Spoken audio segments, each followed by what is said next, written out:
العالمين واجعل كلامي راشدا ومرشدا وفكرتي نوير وقلبي أرشدا. Chers frères, nous parlions ce mois de Sha'ban, le vendredi passé, et c'est un mois très béni, le mois pendant lequel le prophète sallallahu alayhi wa sallam jeûnait beaucoup, ou jeûnait plus en dehors du mois de Ramadan. Et nous disions qu'il y a une nuit très bénie, une nuit pendant laquelle ou dans laquelle toutes les décisions sont prises. Fiha yufraqu kullu amrin hakim. Dans cette nuit, Dieu nous dit, toutes les sages décisions se prennent. Le prophète sallallahu alayhi wa sallam nous dit, إذا كانت ليلة النصف من شعبان فقوموا ليلها وصوموا نهارها فإن الله ينزل فيها لغروب الشمس إلى سماء الدنيا فيقول ألا من مستغفر لي فأغفر له ألا مسترزق فأرزقه ألا مبتلي فوافيه على كذا حتى يطلع الفجر. Le prophète nous dit, lorsque la nuit de Nisf Sha'ban arrive, c'est la nuit du 14 au 15. Donc ça doit être du lundi au mardi, la nuit du lundi au mardi. Le prophète nous dit, cette nuit, pour nous, cette nuit, ça veut dire quoi? Passer cette nuit debout. Ça ne veut pas dire être debout, mais à travers des prières, à travers des nafilés. Prier beaucoup pendant cette nuit de Nisfu Sha'ban. Qumu laylaha. Donc priez beaucoup. Lisez le Coran beaucoup pendant cette nuit. Faites également des dons pendant cette nuit. Et pas seulement, mais également jeûner le jour. Le jour du 15. Donc le mardi. Veillez la nuit pour adorer Allah subhanahu wa ta'ala, mais jeûner également la veille. Ça veut dire le lundi. Le mardi, autant pour moi. Ça veut dire la journée du 15. Pourquoi? Parce qu'Allah subhanahu wa ta'ala descend. C'est une manière de dire Allah se rapproche plus de ses serviteurs. Pour dire ceci, c'est-à-dire Allah descend jusqu'au premier ciel. Et il va dire, y a-t-il des musulmans qui demandent pardon et je vais les pardonner? C'est Allah qui dit, demandez pardon et je vous pardonne. Y a-t-il des musulmans qui demandent de l'argent, de la fortune et je vais leur donner? Y a-t-il des musulmans qui veulent de l'argent, qui tendent la main pour demander la richesse? Elle a dit, demandez-moi, je vous en donne. Adoroni astajib lakum. Y a-t-il des musulmans qui ont été éprouvés et je vais enlever ces épreuves? Les musulmans qui ont été éprouvés par soit une maladie, soit quoi que ce soit. Donc, lorsque vous priez longuement cette nuit, veillez cette nuit, et vous jeûnez le jour, Allah se rapproche de vous, est prêt à vous offrir toutes vos demandes. Et jusqu'au lever du soleil, ça veut dire jusqu'au petit matin. Pour vous dire comment cette nuit est tellement bénéfique. Et le prophète nous dit, Inna Allah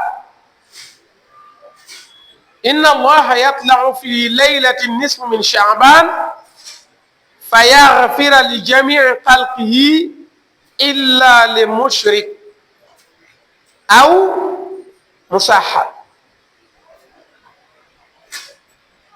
Le prophète nous dit, le jour du Nisf Sha'ban, ça veut dire le 15 de ce mois de Sha'ban, Allah se rapproche de ses serviteurs. La nuit du 14 au 15, Allah se rapproche davantage de ses serviteurs. Et il va pardonner toute la créature, tous les musulmans. Tout. Mais sauf deux. Voilà deux groupes de personnes qu'Allah subhanahu wa ta'ala ne va pas pardonner. Le premier groupe, les associateurs, ceux qui associent Allah subhanahu wa ta'ala à quoi que ce soit. Les associateurs, Allah ne leur pardonne guère. Inna Allah la yaghfiru an yushraka bihi wa yaghfiru ma duna dhalik. Donc Allah n'accepte pas qu'on l'associe avec quoi que ce soit, mais peut tout pardonner. Aw musahab, deux personnes en conflit. Cette nuit de Nisf Sha'ban, Allah se rapproche pour pardonner tous les musulmans sauf deux groupes de personnes. Les associateurs, un, et deux personnes ou des personnes en conflit. Allah ne leur pardonne pas. Vous savez, le prophète nous a appris dans un hadith authentique qu'il n'est pas permis à un musulman d'abandonner son frère musulman au-delà de 3 jours. La yahillu li muslimin an yahjura akhahu fawqa thalath. Il n'est pas permis.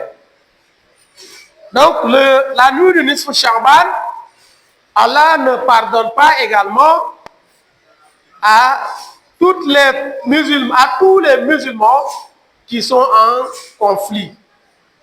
Que Dieu nous donne la bonne compréhension.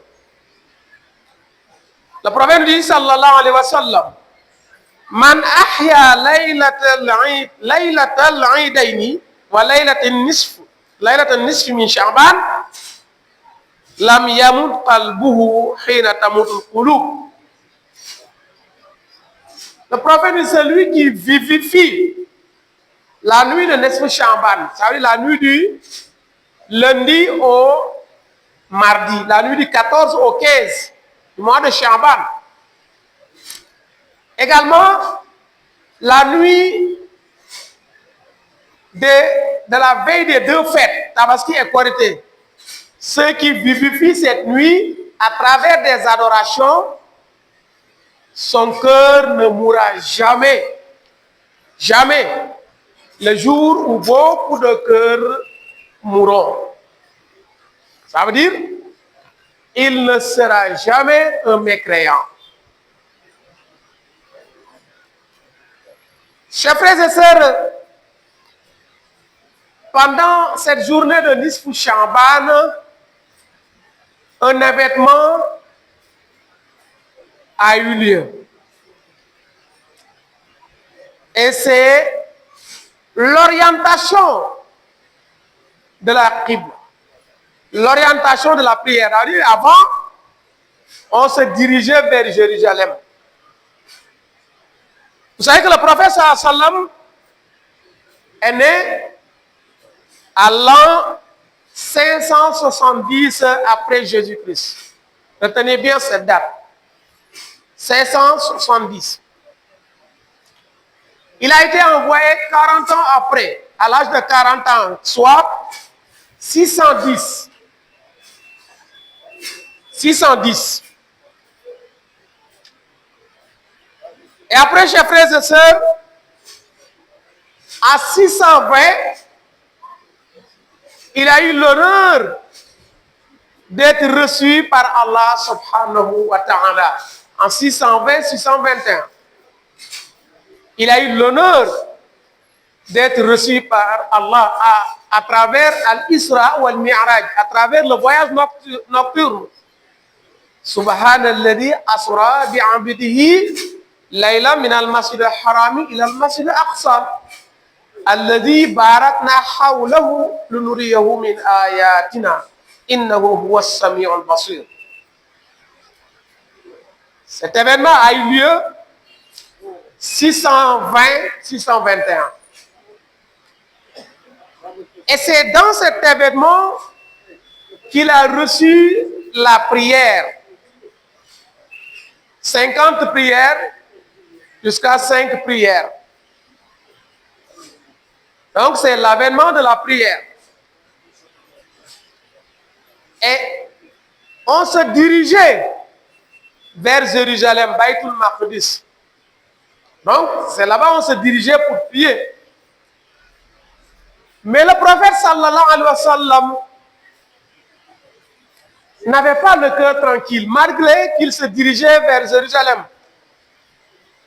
Mais il n'avait pas le cœur tranquille. Allah lui dit, قَدْ نَرَى تَقَلُّبَ وَجْهِكَ فِي السَّمَاءِ فَلَنُوَلِّيَنَّكَ قِبْلَةً تَرْضَاهَا.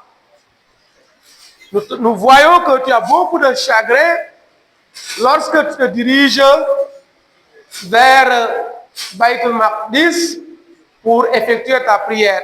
Et Inch'Allah, nous allons t'orienter vers la Qibla que tu désires. Et 14 mois après, donc pendant 14 mois, ça veut dire 1 an, 2 mois, les musulmans priaient en direction de la Jérusalem. Et la journée de Nisfu Sha'ban, la journée de Nisfu Sha'ban, dans une prière de Zuhr. Il y a certains savants qui ont dit Zuhr, d'autres ont dit Asr. Dans la mosquée qu'on appelle Masjidul Qiblataini, le prophète sallam, après avoir effectué 2 rakats, immédiatement, à mi-prière, dans sa prière, a reçu l'ordre de s'orienter ou de se diriger vers la Mecque. Allah lui dit, Fawalli wajhaka satral masjidil haram. Après avoir prié 2 rakats en direction de Jérusalem, Baytul Maqdis, immédiatement, dans sa prière, il se dirige vers la Mecque parce qu'il a reçu l'ordre d'Allah subhanahu wa ta'ala. Il a reçu l'ordre de se diriger vers la Kaaba. Voilà pourquoi on appelle cette mosquée Masjidul Qiblatayn, qui se trouve à Médine. Et cette mosquée est visitée par plusieurs fidèles musulmans et peut contenir jusqu'à 2000 fidèles. Et Allah dit à tous les musulmans, wa haythu ma kuntum fawallu wujuhakum satura. Partout où vous êtes, que vous soyez au Sénégal, en Côte d'Ivoire, en Guinée, au Japon, au Mali, partout où vous êtes, dirigez-vous vers la Mecque, vers la Kaaba pour effectuer prière. Et vous voyez, en Mecque, tout le monde se dirige vers la Kaaba. Il y a plusieurs directions. Et ceux qui sont au nord se dirigent vers la Kaaba, ceux qui sont au sud se dirigent vers la Kaaba. Là, pourquoi? Donc, vous voyez les rangs en forme cercle. Tout le monde se dirige vers la Kaaba. Donc, quand Dieu nous dit, وَمِنْ حَيْثُ خَرَجْتَ فَوَلِّ وَجْهَكَ شَطْرَ الْمَسْجِدِ الْحَرَامِ. Donc, tout le monde, pour effectuer sa prière, doit se diriger vers la Kaaba. Et cet événement a eu lieu dans cette journée de Nisfu Sha'ban, le 15 du mois de Sha'ban. Et Allah renforce cet ordre à travers toujours le Coran. Wa haythu ma kuntum fawallu wujuhakum satora. Donc, chers frères et sœurs, cet événement a eu lieu. Et comme je l'avais dit, c'est un mois préparatoire pour le jeûne. Et ceux qui doivent des jours de crédit, il est temps de les rembourser. Il est temps de rembourser les jours de crédit, ceux qui doivent, avant que ce mois béni de Ramadan arrive. Donc c'est un mois préparatoire. Mais on peut dire que c'est un mois d'entraînement pour rentrer en compétition. Et j'avais dit ici qu'il y a beaucoup qui ont des maux de tête pendant le début de Ramadan. Pourquoi? Parce qu'ils ne se sont pas entraînés. C'est comme le joueur qui doit faire une compétition majeure et qui ne s'est pas entraîné. Quand il rentre en lice, vous voyez, il a des lacunes de physique. C'est la même chose. Donc, on doit s'entraîner à travers le jeûne. Parce que le prophète jeûnait beaucoup dans ce mois de Sha'ban. Donc, c'est devenu une tradition pour les musulmans, une sunna, que Dieu nous donne la bonne compréhension. Allahumma inna nas'aluka min kulli hammin faraja, wa min kulli dhiqin makhraja, wa min kulli usrin yusra, wa min kulli fahishatin sitra, wa ala kulli khairin sabila. طويل لنا عمرنا صحيح لنا بدنا وهب لنا رشد والتوفيق يا الله ودمرا كل عداء تدرنا قبل وصولنا يا الله يا الله والطف بنا وقونا وكن لنا وهب لنا حسن الختام ربنا وصلي على النبي وسلم واقض بها حاجة كل مسلم إن أريد إلا الإصلاح ما استطعت وما توفيقي إلا بالله عليه توكلت وإليه أنيب. السلام عليكم ورحمة الله وبركاته.